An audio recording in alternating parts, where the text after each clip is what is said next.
So once we select the proper hyperelastic rubber model, then of course we start modeling it. The boundary conditions are there. The tubular is restricted to move in the vertical direction. Displacement is applied in the lean on the inner surface of tubular in the horizontal direction. Formation or the outer tube is fixed on all surfaces except at the elastomer formation contact surface. Elastomer is assumed to be perfectly bonded to the inside tubular and free to slide at the outside tubular formation interface, and so on, right? The elastomer on the inside has a steel tubular to which it is perfectly bonded, and on the outside the elastomer is expanding, and then it comes with the outer casing or formation, and then it can slide along it. So the way we apply the forces and loads and the way we put the boundary conditions are also critically important. So here is now an actual thing, and because once it starts to expand and then hit the outer casing and so on, then a lot of mesh refinement is required, and you do a lot of trials and so on until you get consistent results and make sure that the program is also not crashing out, right? So away from the contact zone in the steel tubular, in the elastomer and so on, you can have larger size elements, mesh, but very close in the actual deformation zone, you know that there is a lot of mesh refinement that is required. So I will just give you a little bit of results and so on. I cannot discuss lots of them. Seal pressure variation. The variation pattern of seal pressure developed at the elastomer formation interface is minimum at the ends of the seal and varies non-linearly to a maximum value at the center of the sealing element. So if you can see, right, this variation, because here it is joints sort of. So once you pressurize it, then it starts to swell, and right, so this is there. Various results from simulation of the swelling elastomer seal are shown graphically and discussed in the next few slides. So now from the results that we just showed you, now we are doing this type of thing at different time. This whole graph is after 2 days of swelling. So if you, right, along the seal length, this is the seal length. We have taken a seal of say 400 millimeter, and this is the contact pressure. So this is what we were saying. Near the ends of the seal, the pressure is almost zero, and the pressure is maximum in the middle. After 2 days of swelling, this is the pressure developed. After 7 days of swelling, this is the pressure curve. After 16 days of swelling, this is the pressure curve. So you see, you have to take experimental data of the elastomer properties after 2 days of swelling. Then for the next one, properties after 7 days of swelling. And you use the model again and again to predict how it will happen. Similarly, if you do it only for one condition, any one type of elastomer, any one type of salinity, any one type of temperature, then over the whole period, right, from the first day to second day to how is the contact pressure varying against the number of days of swelling? So now we are not doing it experimentally, we are doing finite element simulation and predicting it based on the simulation results, right? So initially there will be a lot of sharp rise in the pressure, and then the pressure rise will sort of taper off. So the pressure will still keep on rising, but the maximum pressure rise will be in the first 3-4 days. And that is exactly, now we compare this now with our experimental results also. We have these results and we see that yes, the predictions that we are making make real sense. And this is what the industry needs. They want the oil well to go into production very quickly. They have stopped production for some time to seal off a certain zone. So once the elastomer swells and completes the sealing, so if it swells very quickly in the first 1 or 2 days, then within 2 days the job is complete and the production has started. Later on, the pressure will still keep on increasing. So that is the great thing about these swelling elastomers, that it is not that at the time the seal is complete, your job is done, but because it is swelling more and more, so the sealing pressure keeps on increasing at a slow rate later on, but sealing becomes better as more water comes. Effect of water salinity, right? Effect of water salinity. So for the low salinity, this is the graph. For the high salinity, this is the graph. So the pressure generated in the elastomer will be more if the water is low salinity. Now this result, when we got this results, we were very happy, because for several years we had been doing experimental investigations, and this is the whole science of these swelling elastomers. There is water which is saline water, some salt is inside there. The elastomer is a porous material, right? So call it osmosis, call it diffusion process, but this saline water is sucked into the pores of the elastomer, right? So the concentration changes. The salinity here goes down, some water inside the elastomer is there after 1 day, after 2 days, and when this elastomer is imbibed into the elastomer swell, then it swells, right? But the thing is that sometimes some water is released from the elastomer back into the solution, and so on. So if the water has a low salinity, then this can more easily go into the pores. If the water has a higher salinity, it will be viscous, more viscous, thicker. Its density will be more. So it will be more difficult for the high salinity water to go inside the pores.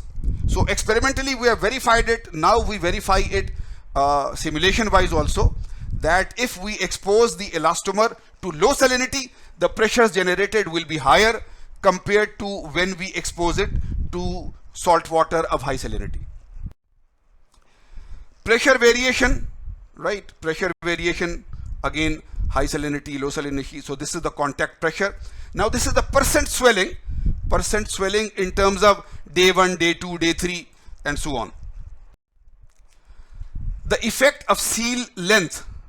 So now once we satisfied with the previous simulations that our model is working very perfectly, so now we can change some parameters, and we can give back information to swell packer designers that if you change the length of the sealing element, or if you change the thickness of the sealing element, then these things can happen. The previous results which I just discussed with you, they confirmed against our own experimental results, lots and lots of them, that the model is working right. So now if we change the seal length 100 milli, 200, 300, 400, 500, then larger sealing element will generally generate larger contact pressure, and so on. So we can predict what will happen if you change the seal length. Effect of seal thickness. Effect of seal thickness. Seal of 10 millimeter thickness, seal of 20 millimeter thickness, seal of 29 millimeter thickness. You will intuitively think that if the seal is thicker, the pressure should be higher, right? But you see, when the seal is thicker, there is a smaller gap between the elastomer packer and the outer swelling. Do you understand? You see, there is an inner tubular on which the elastomer is there, and then there is the outer rock formation, and there is a gap between them. So if we have a rubber seal of only 10 millimeter, there is a bigger gap. But if we have a rubber seal of 30 millimeter, then there is very small gap. So by the time the thicker elastomer swells and touches, it has swelled only a little. It had to swell only through 10 millimeter. But the thinner seal, which was initially 10 millimeter, it had to swell about 20 millimeters before it hit the outer elastomer. So the swelling sealing pressure generated will be higher for a smaller thickness, right? So initially we were also that what is happening, but when we went into the actual scientific explanation, then we were really satisfied with the results. Effect of compression ratio. Compression ratio. How much has the seal been compressed by, right? It has been compressed by 1 inch, suppose. What was the original seal thickness? It was 5 inch. So the compression ratio is 1/5, right? So compression ratio is very critical in this type of work and in solid tubular expansion. Here, remember that this compression ratio can be, if there is no tubular expansion, only the seal is swelling because of water, then it is swelling because of water only. So there is a compression. Once it hits the outer thing, then there is a compression. But if it is working together with tubular expansion, then we are expanding the tubular. So this expansion of the tubular also pushes the rubber against the outer casing, and the swelling of the rubber with water interaction also swells. So the compression ratio is a combination of the two things. Effect of completion type. In oil wells, if the outside is formation, the rubber is expanding against rock formation, then this type of well is called an open hole. If there is an outer steel casing, then it is called a cased hole. So in a cased hole, the rubber is expanding against steel.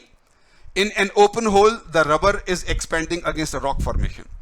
So the pressures are lower here, compression, right, contact pressures, and they are higher there. And this again makes a lot of sense. The outer steel casing is a very smooth steel, but if it is a rock formation, it is a very rough rock formation outside. So when the rubber is expanding against a very smooth material, there is some pressure. But when it has to expand against a very rough material, then the coefficient of friction between the rubber and the very rough material is much higher. So this friction adds to the pressure. So this graph again makes a lot of scientific sense.